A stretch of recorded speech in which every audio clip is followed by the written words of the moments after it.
back in November, December, I believe, ANN came out with an article discussing how Crunchyroll was going to be expanding their subscription model as to include their subscription onto YouTube's primetime channel program, which, if I'm assuming most of my audience doesn't really know or use it, unless you're an old boomer who is subscribed to Max or watching the NFL or whatever. But YouTube Primetime is essentially it's like a subscription, more or less. It's a subscription for said channel, and you get access to all the programming. Or, well, Crunchyroll has gone out and released their subscription program thing today. This is the tweet by Manga Alerts, good friend of the channel. And you can watch Crunchyroll titles now on YouTube. People have a lot of questions and ideas about this, and this is all in Crunchyroll's recent efforts as to just expand as a platform and expand its reach within anime spaces and anime fans, as we've seen with their creation of their live streaming channel that they have streaming on Pluto TV, Sling TV, and your run-of-the-mill like fast TV streaming service, and then Crunchyroll expanding on Amazon Prime Video, which there's a likely footage on the screen right now about it, but I did try that out whenever that came out. And whenever that came out, I haven't used it since, but there was issues with the service, and as compared to the situation now with the YouTube stream channel, is that I feel like there's more. Its YouTube channel has all the titles on Crunchyroll than as compared to the Amazon Prime channel, which only was missing like a good handful of Crunchyroll titles that were like crucial to. If you want to watch a certain series, those Crunchyroll you couldn't find on Amazon, you'd have to go and find it on Crunchyroll. Now, please keep note of the tweet here is that you cannot link your existing account access, or also should be added is you cannot link your YouTube account to your Crunchyroll account and then get all the benefits that you get from, let's say, sign up to Crunchyroll through Amazon, where you still get access to the promotions from crunchyrollstore.com and all that stuff. Although, if you're really wanting to watch anime and just watch it, I mean, honestly, this is likely a great deal, and especially if you're a user on YouTube, uh, you're gonna be stuck on the platform anyway, so it's accessible as possible. And then we have the titles that are streaming on Crunchyroll. I chose a handful of titles that I have tested or checked with Crunchyroll's library, and so have an idea that are these on YouTube or are they solely on Crunchyroll's platform. And I have done the math in by hand, and from the glance that I've gotten from it, it has every single title on Crunchyroll, and I can definitively say that. Correct me if I'm wrong and all that stuff. It's missing stuff. Um, but it does have every Crunchyroll title, and some that are interestingly streaming here. So here we have all of Slam Dunk, which is also streaming on Netflix in North America.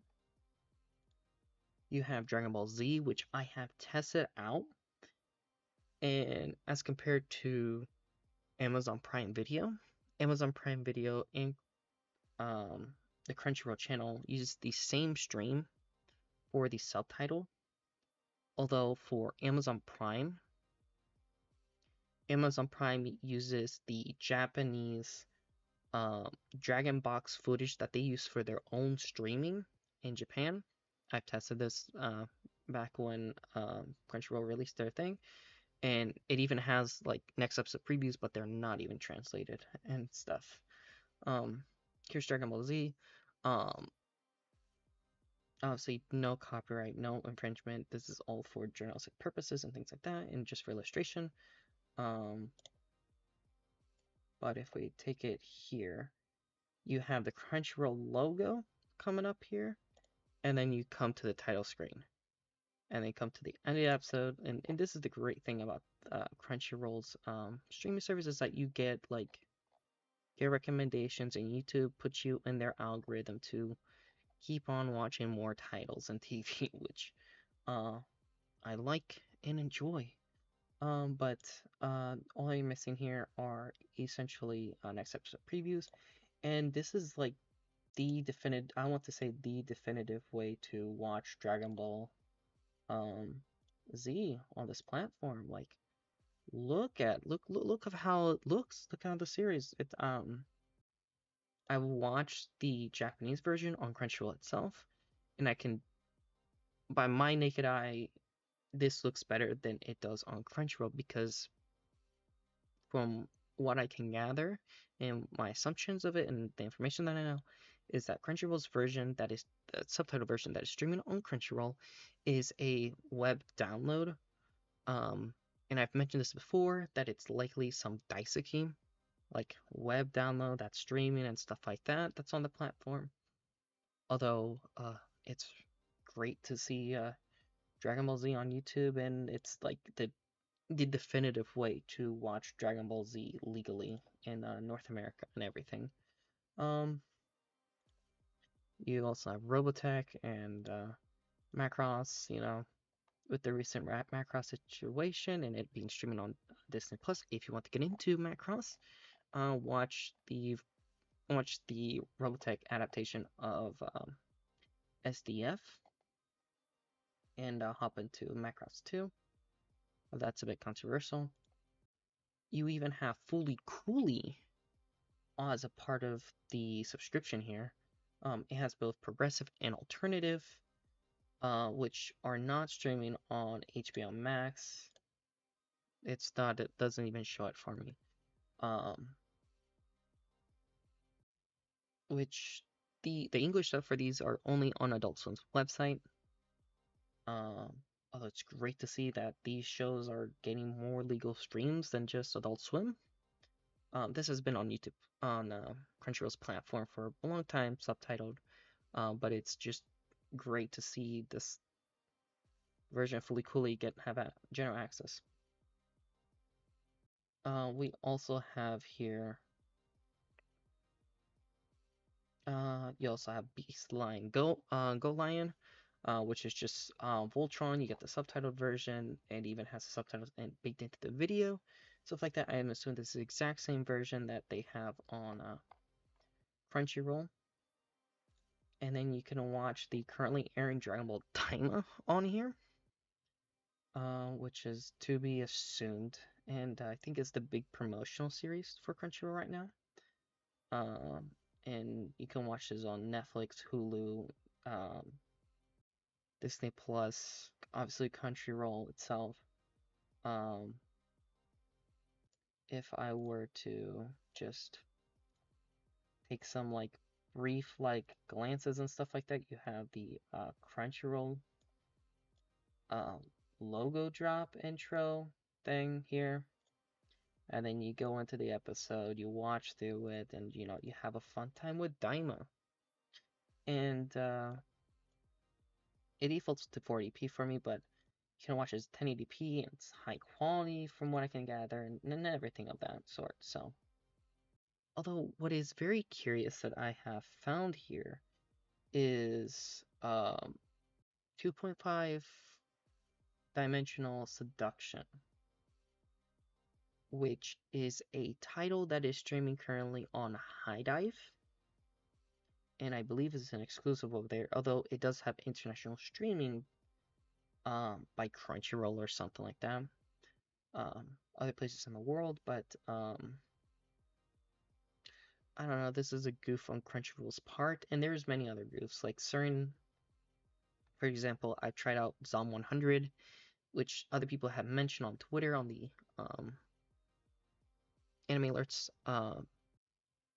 response tweet, that they see that certain titles do not have their subtitles, which does need to be fixed and added. If someone can menu control, check on it. But also 2.5 Dimensional Seduction, which is streaming on High Dive, is on Crunchyroll on YouTube. Obviously, only episode 24 is on here, but just a bit concerning that this series is like on here and everything like that.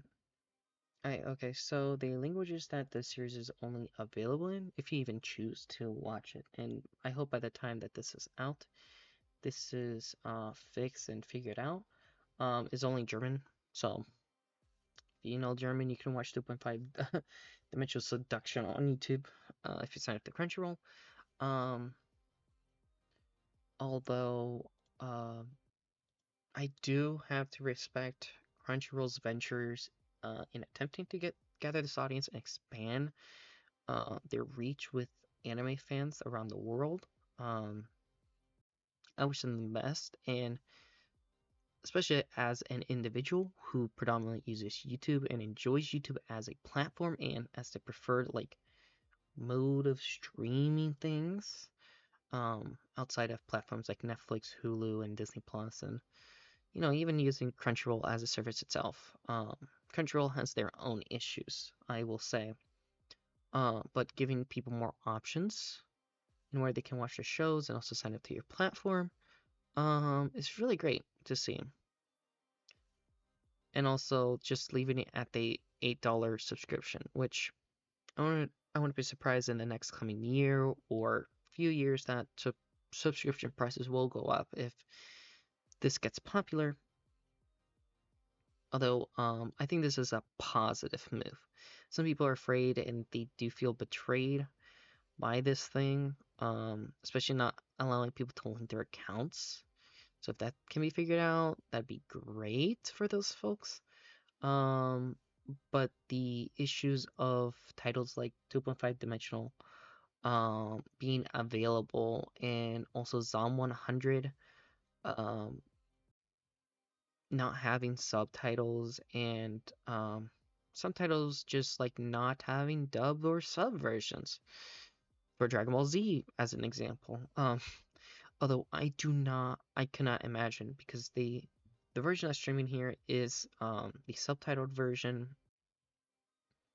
that is the Dragon Boxes, which is not the video stream that Crunchyroll uses for the dub, as Crunchyroll uses the 2013 16 by 9 remaster, which is cropped widescreen Dragon Ball Z footage for the stream on Crunchyroll. So I don't know how they can figure that out, or if they do the timing, or what I would wish as a Dragon Ball fan, that a release that is full screen 4:3 would be printed on a Blu-ray disc for the mass market.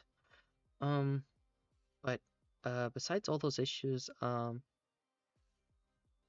think this is very interesting, and we need to keep vigilant on Crunchyroll, what are Crunchyroll's moves in the future within this anime space, especially as a result of the article by Bloomberg about the company's culture and Crunchyroll's treatment of their business partners.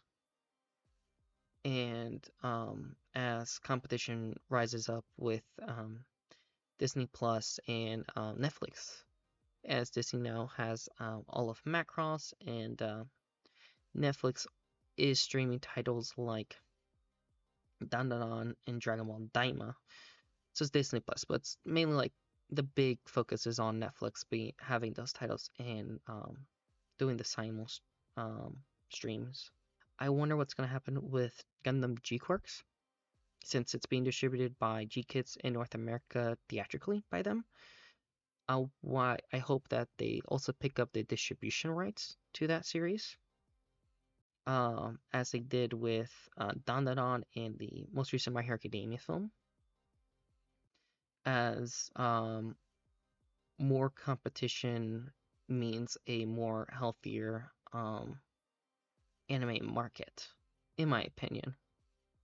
I'm not a pro-capitalist, but I can respect the endeavors that these big companies do to garner fans. Whether that's been me, that's Osoweeb. Yeah. Um, keep studying, read manga, keep watching anime, and this has been Osoweeb, and I'll be signing out.